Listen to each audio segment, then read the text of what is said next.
I'm Ryan. And I'm Andrew from the Data.io podcast, a podcast member of the Gonna Geek Network. Just like the show you're listening to now. The opinions expressed are those of each individual host. Check out all the other podcasts at GonnaGeekNetwork.com. And get ready, because geekiness begins in 3, 2, 1. Log in and welcome to episode 145 of Better Podcasting. On this show, we discuss your internet reflection. In this week's Better Podcasting, download Apples to Apples. There's more Apple news about how they might make you change the title of your podcast. In this week's Better Podback, we take your feedback about listening to our show. Finally, we'll tell you why we won't have an episode next week. Lauren, start this show now. It's got to last for 2 weeks. Welcome to Better Podcasting, a show where we talk about podcast tips, tools, and best practices to help you succeed with your podcast. What makes us different? Well, just like you, we podcast purely out of the love and fun of it. Podcasting is our hobby, and we recognize that it's yours too.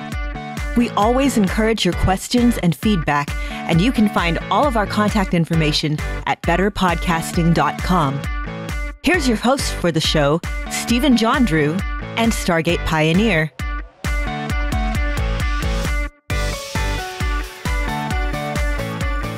Welcome to episode 145 of Better Podcasting. I am Stephen John Drew. With me, of course, is Stargate Pioneer. Hey, I heard a little birdie told me that this is actually the start of your vacation. So what a wonderful thing for you to actually record Better Podcasting as part of your vacation. It's not work, guys. It's fun. Yeah, I'm glad I'm working half day tomorrow. Then I can not actually have this start my vacation officially. So I see. So it's not officially. Yeah. Okay. No. So this is just a night out with the guys. This is a night out with the guys, like that time that you and I ended up in Vegas. We don't talk about that. We are here to talk about better podcast, or about making your podcast better. And today we're going to do that, hopefully, by starting off with a How I Saved My Podcast story. For those of you not familiar, here on Better Podcasting, we like to do this segment, which is called How I Saved My Podcast. We encourage you to send us in a story, something maybe happened with your show, and you fixed it, and you saved your podcast. And the reason like this isn't to publicly shame you or flog you, no. The idea is that we can all share with each other and make each other better podcasters. So let's go ahead and hear from a certain listener that sent us their story. Hello, Stephen. Hello, SP. Hello, Better Podcasting listeners and viewers if you are watching this on YouTube. This is Seth, a.k.a. Zandrax of GeekvilleRadio.com and TWBpodcast.com. And I'm here with another How I Saved My Podcast story. Now, I've submitted a couple of these before, and in both cases, they had a similar theme of having more than one person record. And this submission is no exception. I was recording one of my wrestling podcasts last week, and my recording software crashed. Fortunately, one of my co-hosts was also recording, so I was able to use the best of both recordings, play a spot in between to make for a seamless transition, and thus the show did not sound like it was recorded in two parts. Now, this brings me to the addition to this story and why I'm bringing it up, and that's that I was checking the recording software frequently during recording. So I knew approximately where we were in the show in case nobody else was recording. So I would have saved my podcast either way. And that brings us to what I like to call my rules of recording. Now, these, of course, are not definites. They're not any industry standard or anything. Just my advice when it comes to recording podcasts. Rule number 1, as we just talked about, have more than one person record. Rule number 2, have more than one device recording on your side.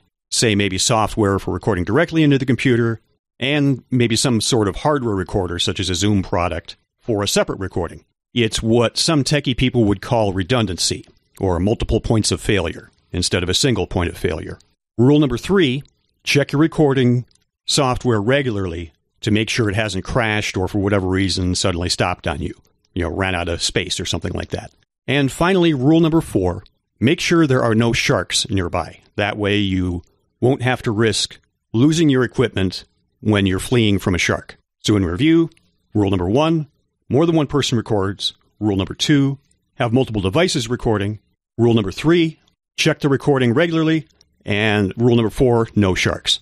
Now, all kidding aside, if you follow even one of those first 3 rules, you will have a lot less headaches when it comes to dealing with recording failures. So thank you, SP. Thank you, Stephen. And thanks for listening, Better Podcasting fans. This is Seth, a.k.a. Zandrax of Geekville Radio, with another How I Saved My Podcast story. Thanks so much for sending that in. We really appreciate that. SP, I'll let you give your thoughts first. I was just going to thank him also because he's sent in multiple times. So this is showing that as podcasters, we don't just screw up like once every 5 years. It happens several times a year, even to experienced podcasters like ourselves and Seth. And so thank you very much for doing that.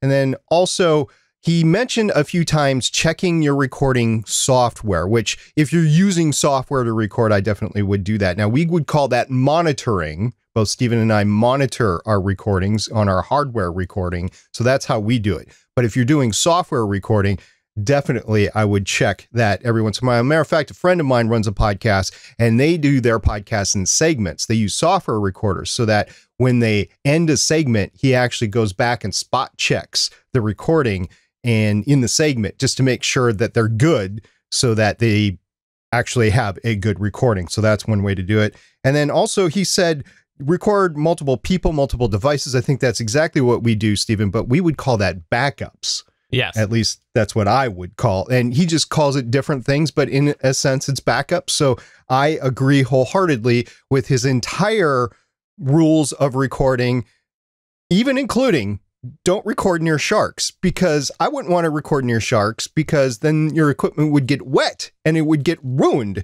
And I wouldn't want to ruin my equipment. I suppose, though, there are podcasts on sharks, so maybe they need to be near sharks. I don't know how they do it.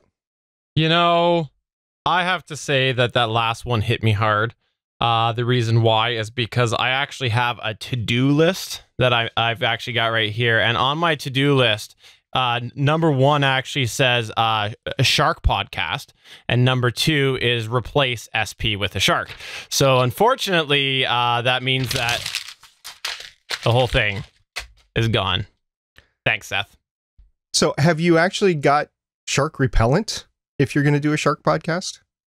I have bat shark repellent. Yep, absolutely. I do. Yeah, absolutely. Well, that's good. For sure. Seth, thank you so much for sending that in. Anybody, if you have a How I Saved My Podcast story, if you've already sent one in, if you have a new one, please get a hold of us at Better Pod. Email us, podcast@betterpodcasting.com. We would love an audio clip like Seth did, or even a video clip, but if you want me to read your email, then I have read those emails before. We can do that as well.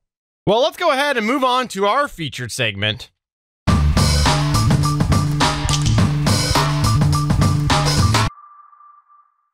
There are many people who say that you need to have a website to podcast, and there's also many people who disagree that you need a website to podcast. So no matter which camp you fall in, we here at Better Podcasting feel that there's a middle ground, a certain level of web presence that you should have to podcast.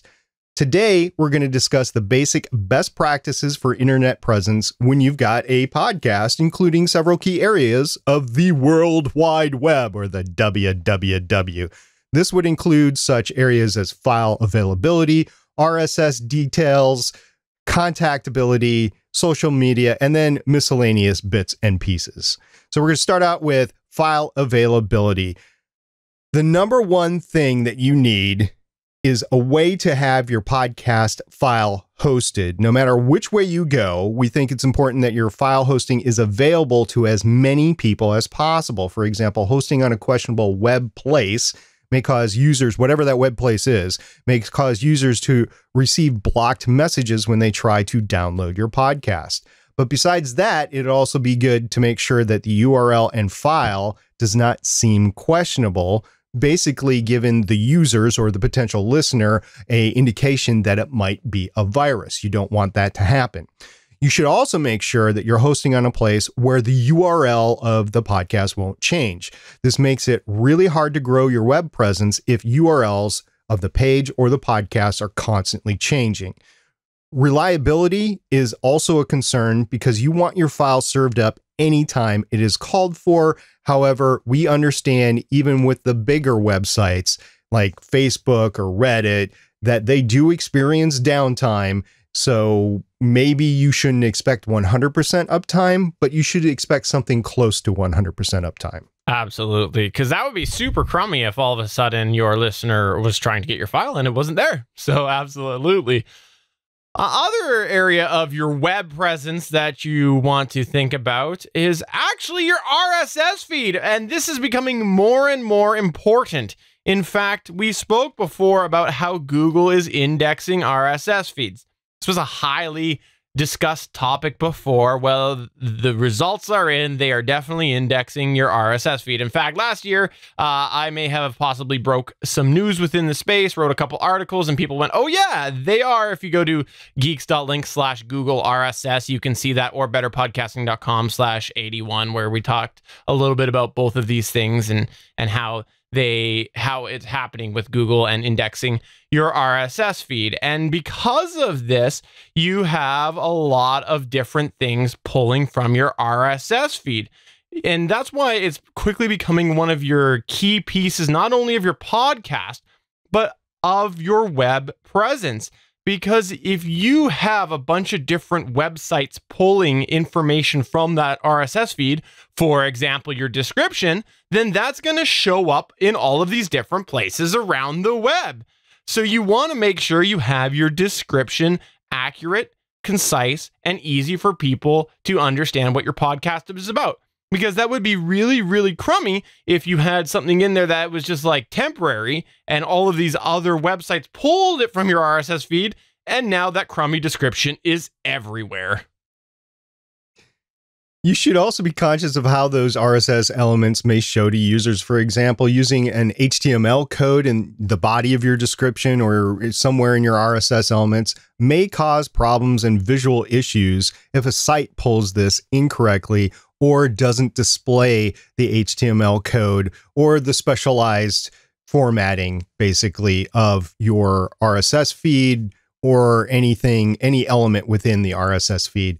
Of course, with that indexing that we spoke of, you should also make sure your RSS feed is reflective of your podcast. You want it to basically state what your podcast actually is. Now, some people argue that the name of your site is not very important because most users never see your RSS feed. However, with Google recently making the changes to their indexing, it does stand to reason. We've just seen the tip of the iceberg for URL exposure on Google and other sites in the future.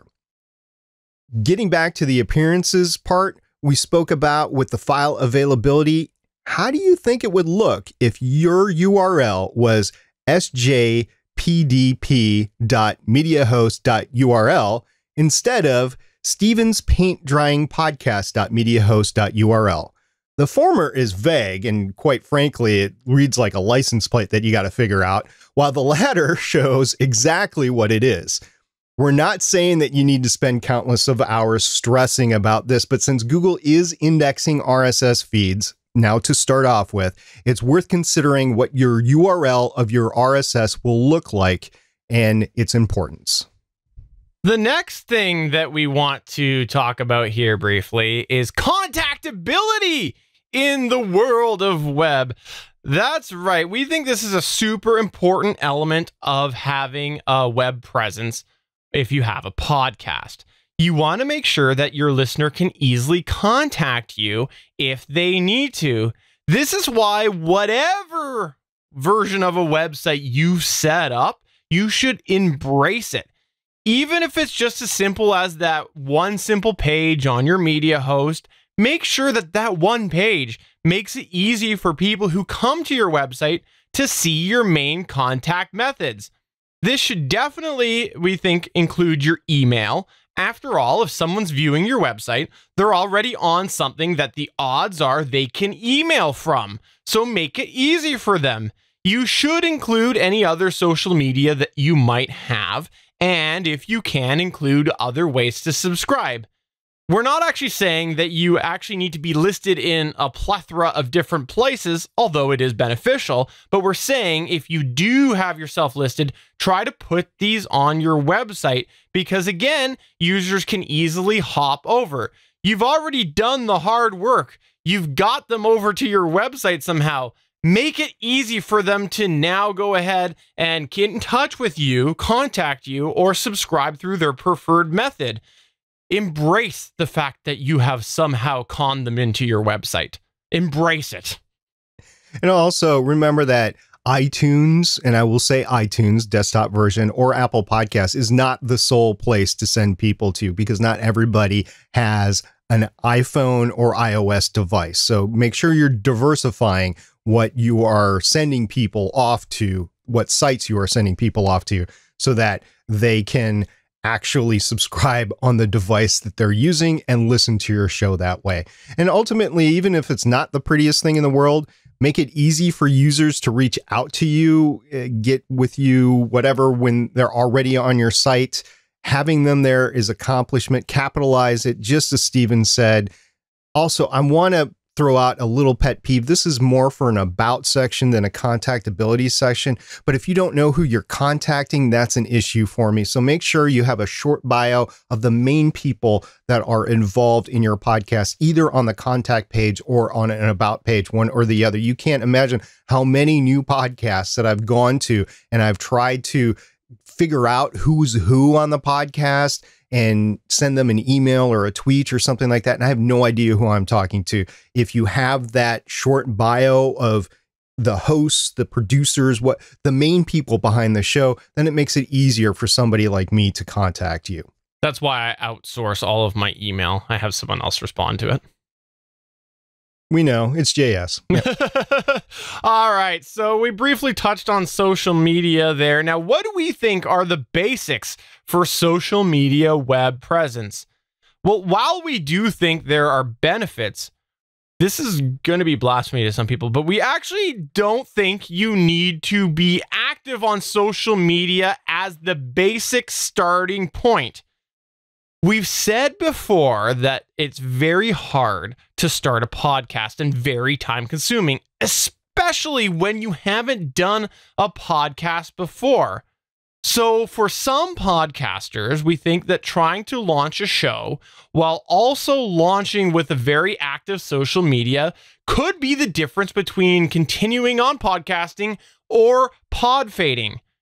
Sometimes that extra amount of work that it will be to keep your social media active while you have all of these startup things happening might break you. So that's why we say that while social media, it definitely has an advantage, you don't need to feel like it's a basic requirement right from the start. Having a Discord server is great if you have an active, involved community. But if you don't, then people are going to go into your Discord server and it's going to be tweets. You know, you're going to hear the crickets and it's going to be nothing there. And it might actually turn off potential listeners. So you might want to build up that community before you jump in to having a forum or having a Discord server or a Facebook group or something like that. You might just want to have a web presence there. However, this is important. We do think you have to have social media accounts in your possession. So you need to have the name locked down, basically. This is to prevent somebody else from stealing them. I have seen this even in hobby podcasting, where people are petty and they go ahead and they grab the Facebook name or the Twitter name or whatever. And so you are forced into using something else that isn't necessarily your brand, or you have to pay big money to get it as well. And there's no guarantee if you offer up $1,000, they're going to give you the Twitter handle, by the way. So even if you're not going to be using them for a while, register them, post a status tweet basically that says what it's about, a message indicating that this account will be dormant for a little while, but this is going to be the future account for your brand. And we can be found at whatever your website URL domain is, www.yourhobbypodcast.com. It would be really unfortunate to be ready to be active and then have somebody scoop up the account. So you basically want to grab that account first and then work on it as you're working your podcast to the point where you can spend time on social media. Or troll SP. One of the two. At least you'll have an account for that. Some people have. And in our miscellaneous section here of web presence, we have some best practices that we wanted to talk about. SP, I'll let you kick this one off. I know this is one of your favorite ones. This is one that you own many of. This is one that you personally, I think, have put in your will. Actually, I have. Own your own domain. We just talked about it. The URL, the www, basically, we're going to refer to it as yourhobbypodcast.com. Even if it just redirects to wherever you're hosting your podcast, get the domain and use it as the method to get your main landing pad, whatever that may be. If you own the domain, you can redirect it to anything in the future. So, for instance, I have Voices of Defiance on Libsyn. I can redirect that to a page on Gonna Geek if I wanted to, or I can create my own new website with it. It doesn't matter. I own the domain and I can redirect it wherever. It just makes it easier for people to remember where they can find you. It is also a great future-proofing idea. Speaking of future-proofing, Stephen, you have something that you've used quite frequently. That's right. I actually use my back waxer quite a bit. Yeah, and that's too. Yeah. Is that what we're talking about? Well, you do live in Canada, so there is that line between Bigfoot and Canadians. Oh, fair enough. No, I'm talking about short URLs. That's right. If you've not seen these short URLs, you might have heard them as pretty links or short links or whatever. The intention of them is that you can set it up so that you have a shorter version of a longer link. So a lot of times, if you go to betterpodcasting.com/the episode number, for example, betterpodcasting.com/145, it'll take you over to this episode. The reason why we encourage you to use these short links if you can is because, again, they're great for future proofing, especially, of course, if you are starting out and you get them on your own domain somehow. Now, we hope that the advice we've given you before, the advice we'll give you in the future, helps you get to a service that you don't have to switch from. But we recognize that sometimes this might come up and you might end up having to switch your media host or your web host or whatever it is. Well, if you have everything established and set on your podcast, verbalized, and also tweeted or whatever through a shorter link, then you can go ahead and usually get that fixed if you end up switching media hosts. So if all of a sudden tomorrow we ended up doing away with the way that we have Better Podcasting right now on GonnaGeek.com, if we wanted to redirect that back to the Libsyn page or somewhere else, we could do that because we could have the control of betterpodcasting.com/145, and we would just have to do some legwork in order to do so. So short URLs, redirect URLs, whatever you want to call them, can be really, really helpful for future proofing. So if you can do this, embrace them, because we think that it is a very important part of a web presence, because the last thing you want to do is have a link that's really active somewhere. Maybe it's used as a resource on a bunch of different articles, and then you go away from wherever that link is. So another thing that you can do is use mail filters to highlight emails. For example, somebody emails you and you're using Gmail, you can have Gmail tag it. And speaking of email, if you try to dedicate an email address for your podcast, it will definitely be better for your audience. Even if it forwards to something else, it is what we do with Better Podcasting. It's podcast@betterpodcasting.com, and that we can forward to whatever our personal emails are so that we get the email from our listeners or potential sponsors or whatever. It's important to have that. So try to get that dedicated email addressed. Oh, by the way, if you do this, if you do associate an email with your podcast that you put out in the open or even in your RSS feed, it will get spam more because people can actually farm that address. Absolutely. So those are our web presence basics that we wanted to talk about today. If you have any suggestions or anything that you found was a valuable part of your web presence from the get-go, let us know. Get in touch with us through any of the ways. You can find us at betterpodcasting.com. You can go ahead and tweet us at BetterPod, or head on over to our Facebook at facebook.com/betterpodcasting. But why don't you just send us a video or audio clip to podcast@betterpodcasting.com so that we can play it on the show. Let's go ahead and move in to our Better Podcasting download. Welcome to this week's Better Podcasting download.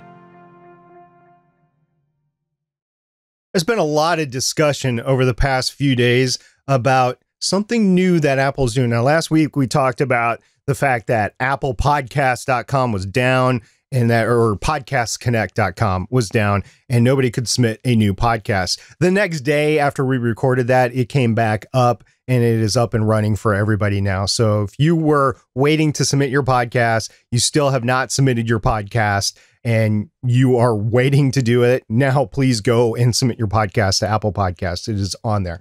Something else that has come up is that Apple seems to have been, well, self-correcting some of the spamming in the keywords for titles. Now, in the past, they have said, oh, no, to keywords in the author tag. Well, now it appears they are removing shows or putting them in timeout to correct the issue of keywords in the title. And this has me scratching my head just a little bit. I've had a few discussions about this and I've shared it with Steven. And one of the main discussions I had was with Jonathan Bloom. Thank you very much for listening to the show, Jonathan. And thank you very much for the back and forth. That was great. It happened over on a Slack PM.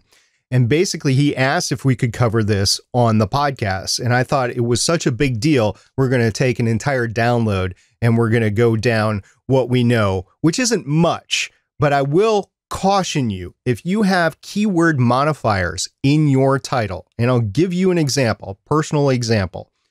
Starling Tribune, that's the podcast that I do on the Arrow TV show. So the Starling Tribune doesn't have Arrow in the title. It doesn't have TV show in the title. It's just the Starling Tribune. So I put as a keyword modifier, the Starling Tribune bracket, an Arrow fan podcast. Or Arrow, a CW TV show, Arrow fan podcast or something like that. I don't know. It's gone now because I took it out. Why did I take it out?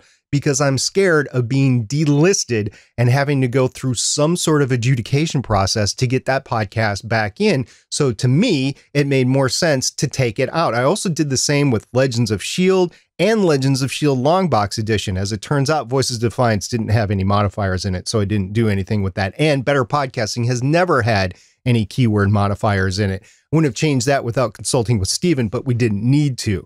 So that is what we're talking about here is if you have a podcast title and then any sort of keyword modifier, even if it's innocuous as actually describing what the podcast is. Legends of S.H.I.E.L.D. I changed that over the years. It used to be a Legends of S.H.I.E.L.D. and Agents of S.H.I.E.L.D. fan podcast. Now it was a Marvel Comic Universe podcast. That is all gone. That's not there anymore. It's just Legends of S.H.I.E.L.D. Am I going to take some searchability hits on that? Yes, but there's been some speculation as to why they're doing it. And this is just speculation. I haven't been able to confirm any of this with Apple. I haven't had time to contact Apple about this. The speculation is that they want to do this to make it easier for voice demand services, such as the Apple home device or Siri. And I could see that just by using the Amazon home device. If I want to play a podcast, it will give the whole thing and the modifier. It was just a pain in the butt. So I can understand why Apple would want to do it that way. Again, not confirmed, but that seems to be one of the leading theories on doing that. And that theory was discussed between me and Jonathan Bloom. Don't know if he got it from somewhere or not, but it made sense to me. I have to try to get with Apple and see if that was the reason or not, even if they will respond to me or they will admit why they did it or not. Steven, what do you think about this? Yeah, I was kind of stumped until you said that, and then it made so much sense. Anybody that's used a voice assistant, and we know where all integration is going. Like, look at Google. Google's a great example on how they've basically developed an entire podcast platform to work with voice assistants.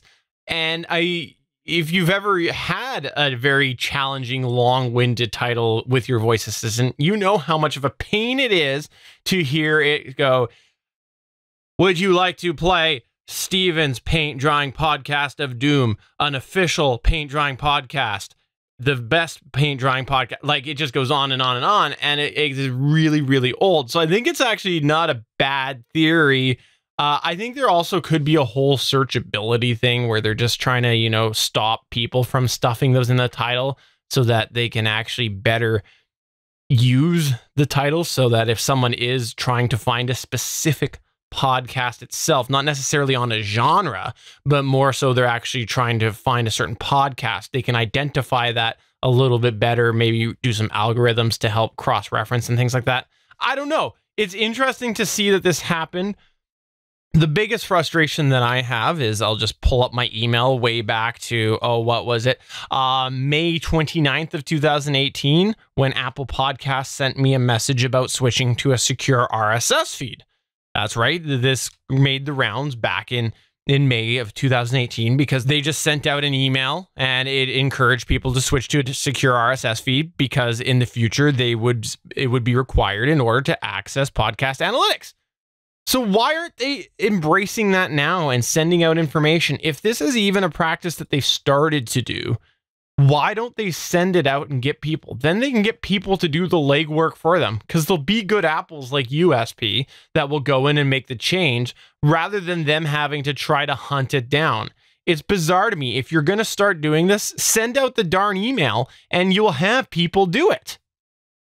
Right. I just didn't want to be blindsided and have to resubmit the podcast. It was a proactive step that I took, and I can change the titles again. I mean, I changed them once. I could change them again. No big deal to me. I just didn't want to be in a situation because they have already started to get some. I mean, I've heard this from The Feed, which is Libsyn's official podcast. By the way, they used to keyword stuff. Elsie ran that and runs that now. And she used to keyword stuff that big time. And she says she slimmed it down quite a bit. And even to the point where she got rid of podcast in the title. And then she just called it The Feed. However, when I searched, it was The Feed, the official Libsyn podcast. So they talked about it from the Libsyn standpoint on The Feed. I've heard that over on the New Media Show, they talked about that over there, which covers a couple of other hosting platforms as well. And it is a subject that is talked about for a lot of people because they're freaked out that their modifiers in their title, their keywords in their title is going to get them kicked off. And I would be too, because they have booted a few people. So maybe just get through the wave and then survive it and see what the real deal is. Again, I have no guidance to say. I just am talking about what I've heard and what speculation is of why. I will tell you that I am not ever going to conform to get rid of the episode number out of the title of the episode. That's something that made the rounds about, I don't know, 6-9 months ago, something like that, Stephen. And I have not taken my episode numbers out of the title. Why? Because I still need them, because I refer to the episode number when I'm talking about the episode. And this is not the title of the podcast. That's the title of the episode. But that's just an example of me saying, doesn't make sense to me. I'm not going to abide by it because I have other reasons to use it. Yeah, I agree with you on that. But I just wish that they would communicate more. So we'll see what happens. Hopefully we'll get some information in the future.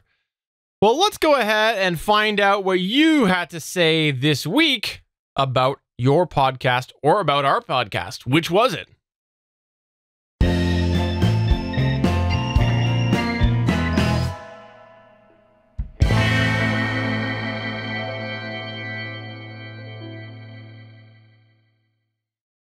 This week, for those of you who aren't watching us live, we usually record live on Wednesdays at 8 o'clock p.m. Eastern at www.geeks.live. Well, this week, we're actually recording on Tuesday because, as SP alluded to at the top of the show, I am heading on vacation.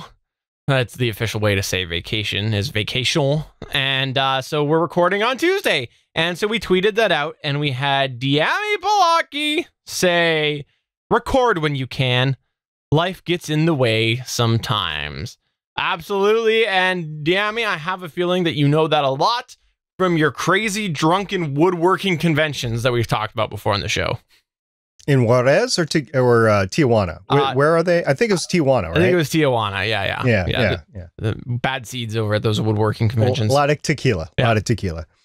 We also had a tweet exchange ongoing between the Not Quite Heroes podcast, which you can find on Twitter at NQH Podcast. And there was a back and forth about he was showing how many different shows he was listening to during the day, because a lot of people do that. They say, I'm listening to these shows today. And it's a good tip of the hat to the producers and to the other listeners that are paying attention. And then there was a back and forth of thanks for listening. What else do you listen to? And Not Quite Heroes podcast came back and said, mostly D&D, but only because that's in my wheelhouse and no one has suggested other things. I do listen to @Better Pod. Either way, I'm open to suggestions. So 2 things right there. First of all, thank you so much for listening to Better Podcasting. We really appreciate it. If you have a question, go ahead and hit us up. We'll be glad to listen to it. And another thing, suggestions for other podcasts? Oh yeah, big time. Go to thegonnageek.com and there are 20 plus shows over there to listen to, including some about tabletop gaming, including Just One More Fix. There's Game Life Balance US. There's Game Life Balance Australia. We've got gaming out of the wazoo in gonnageek.com, and we would invite you to come listen to our stuff. And not just that, but there's other great shows on there as well. My favorite gonnageek.com podcast is SP Doesn't See Me, But I See Him. That's my favorite gonnageek.com podcast. I thought you were going to talk again about our newest podcast on the network, which would be Dad.io, which I also know listen to the podcast. So thanks, guys, for listening to the podcast. And we are really glad you're part of Gonna Geek. Nope. I was going to talk about my shark podcast, which again, can't do. Thanks, Seth. Ruined my dreams. What else do we have this week, SP?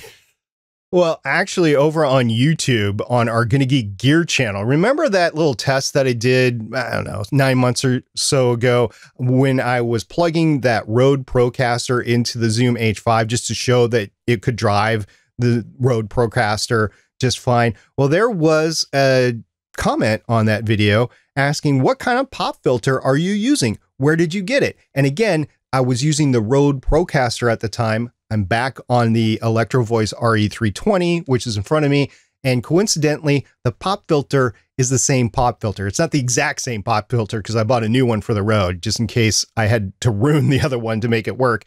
So I did have to use a longer screw, which holds the pop filter on the microphone body. I had to use a longer screw because the Rode Procaster has a larger diameter to it. And so the clamp on this RE320 pop, I believe, is the actual item number at BSW USA, which you can buy separate from the microphone. That is what I used on the Rode Procaster. And in the comment, I did say that's how I attached it, but also because the microphone body is a little bit differently, the pop filter is closer to the microphone and it didn't stop pops as much as it does on the RE320 because the distance between the pop filter and the microphone was smaller. So yeah, it's okay for a pop filter, but I think we can do better for the Rode Procaster. I wish somebody would make something like the RE320 pop for the Rode Procaster. Yeah, I've played with a couple too, trying to get it to work, and it's not fun. Not fun trying to find something for it. Maybe one day, maybe that is your claim to fame, Stargate Pioneer. Your claim to fame is that I've caused somebody to actually invent and create a pop filter that works for the Rode Procaster. Yeah, absolutely. Actually, that's the main problem I had with that microphone was the plosives. So if that could be solved, I might be using that over the RE320. Ooh. Well, it's nothing new. We said it at the time. Yeah, but now I got to find a way. I'll have to make something custom for you. Also on that same channel, I posted a dash cam unboxing video of a generic dash cam, which, by the way, side note, it's been returned because as anticipated in the unboxing, spoiler alert, I noticed it had been resealed. But anyways, we had Johnny Pennington say, Steven, my Chinese is a bit rusty, but I believe that what that rubber-mounted card said was, due to popular demand, Better Podcasting will now be live streaming on Tuesday nights from now. Now, I not for certain, but I'm pretty sure that's the translation. So Johnny Pennington, okay, so this is the fun fact. In the background, behind the scenes, we regularly message with loyal listener Johnny Pennington, because he's been around for a long time with us. He's a regular listener, and he's been very busy on Wednesdays the last month, and will be for all of August. So he's been missing our live streams, so I guess this is Johnny's way of trying to get us to go Tuesdays.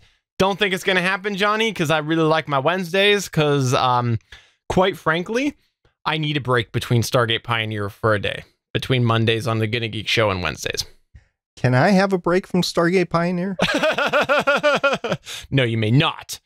Oh, but dang that guy. No, joking aside, Wednesdays just works better for us. So sorry, Johnny. But if you have something to say with us, please get in touch with us through any of the ways. You got a couple of weeks to do it now. You can tweet us at BetterPod. Head on over to facebook.com/betterpodcasting or email podcast@betterpodcasting.com. Now, we want to take a moment here to talk briefly about why we won't have a show next week. And we're hoping that it encourages you to take our own advice that we're about to take. That's right. On Better Podcasting, we have often said that as a hobby podcaster, you need to give yourself the luxury of putting your personal life first. Said it before, we'll say it 1,000 more times, family first. We also advocate that you need to be realistic that sometimes life just gets in the way. Well, guess what? That is why we're taking a week off next week, because life got in our way and we are taking our own advice. Now, as we mentioned, I'm going away. Now, usually we would record an episode in advance. Well, we had a plethora of problems come up over the last couple of weeks. SP had his HVAC unit go. I may have taken on a little bit of stuff in my yard, did some yard projects that blew up very quickly and ended up causing me a lot of time. So AKA you bit off more than you could chew, right? Yeah. And so between all of this here and of course some other things that came up in my personal life and SP's, we just couldn't get that pre-recording happening. So that's why we're taking next week off, and we don't like to do that. If you look at our track record, we generally only do at Christmas, but we wanted to actually take a moment and talk about that on the show because we are an advice podcast for hobby podcasters, and we want to just take that moment to really let that linger. It's summer. Things happen. It's okay. You could take a week off, and so we just wanted to take this teaching moment now. Yeah, and Better Podcasting isn't the only podcast that I'm doing that has taken a week off. Starling Tribune took a couple of weeks off, was forced into that because of my problems at home, which wasn't just limited to the HVAC. I had a couple other things break too.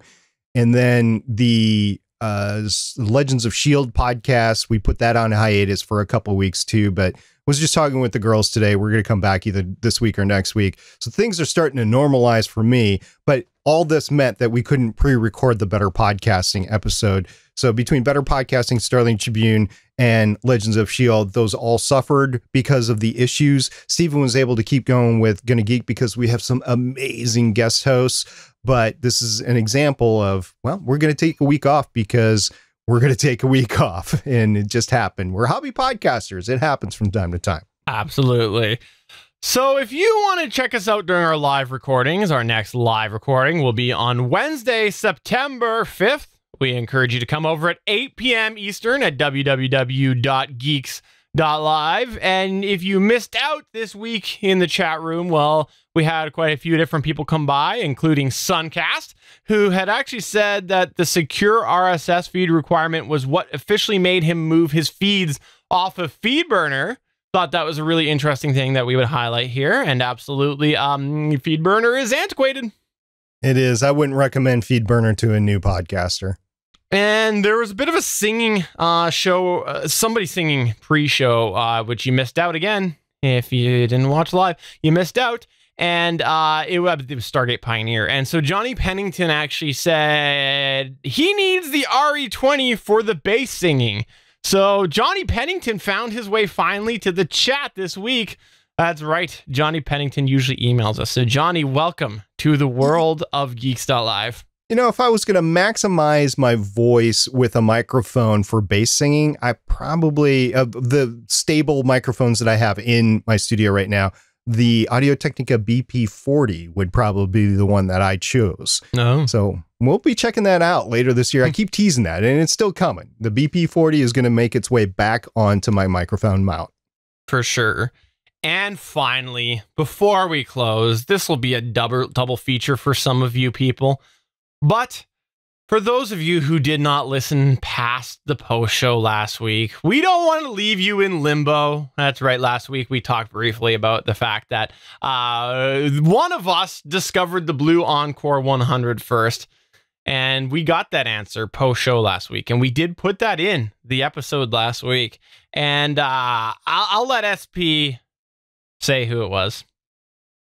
Well, so far, we've narrowed it down to the fact that Steven was the one who officially broached it. However, in that exchange, I went back and read it myself. In that exchange, I had confessed that I had been previously looking at it myself. So I don't know who's the first one who discovered it, but I will concede that the first one of us that crossed paths between us saying, hey, we might want to check out that microphone was indeed Steven. The reason I wanted to bring it up was actually just to jump off of that point for a minute here. One thing that often has come up, because we mentioned the Blue 100 last week, the Blue Encore 200 is a very different microphone. We've seen sometimes people come up and they go, you know what, I can afford the 200. If the 100 is great, the 200 will be even better. The 200 actually requires phantom power. And so that's why I actually wanted to put this in here, was because people who are considering the 200 need to know that it is a dynamic microphone that actually takes phantom power, believe it or not. And so it's going to be a whole different level of audio, a whole different sound. And I personally tried, and I had a couple of problems with two different units. One of them was just defective. One of them was just, I'm not sure if it was the unit quality or what it was, but we just wanted to highlight that to people who are considering the Blue Encore 100, that the 200 is a very different beast. So that's why I wanted to put that in here today. Yeah, and everybody that I've known that does microphone reviews or whatever, they get really excited about it, and they're like, oh man, I'm going to try this out. And I keep a caution, and I'm like, well, we've actually tried a couple, and they just really didn't pan out. It's a really weird configuration to have a phantom powered dynamic microphone, and that's what it is. It's called an active dynamic microphone. And they're try it out, and they all go, ooh, yeah, you were right. Yeah, I was right about it, and I wouldn't have wasted my time. But, you know, some people need to see for themselves. But if you're listening to Better Podcasting for our advice on microphones, please take us at our word. The Blue 200 is not worth it. However, the Blue 100 is very much worth it. Absolutely. So there you go, for episode number 145 of Better Podcasting. I'm Stephen John Drew saying, joking aside, SP, I will miss podcasting with you next week. And I'm SP saying, I hope you're having fun with your hobby podcast. Please let us know how it's going, and we'll see you in 2 weeks. Bye. Bye.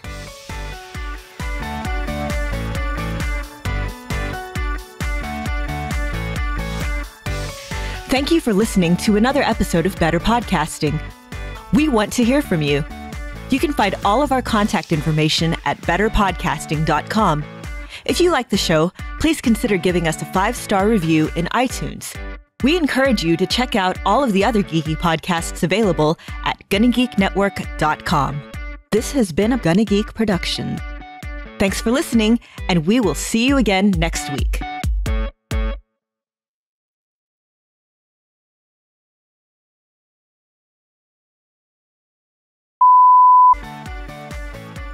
Welcome to that's weird. What's going on here? Now we see SP. Oh, wow. Let's go ahead and just shut this monitor off right there. There we go. This is the week I need to edit less too.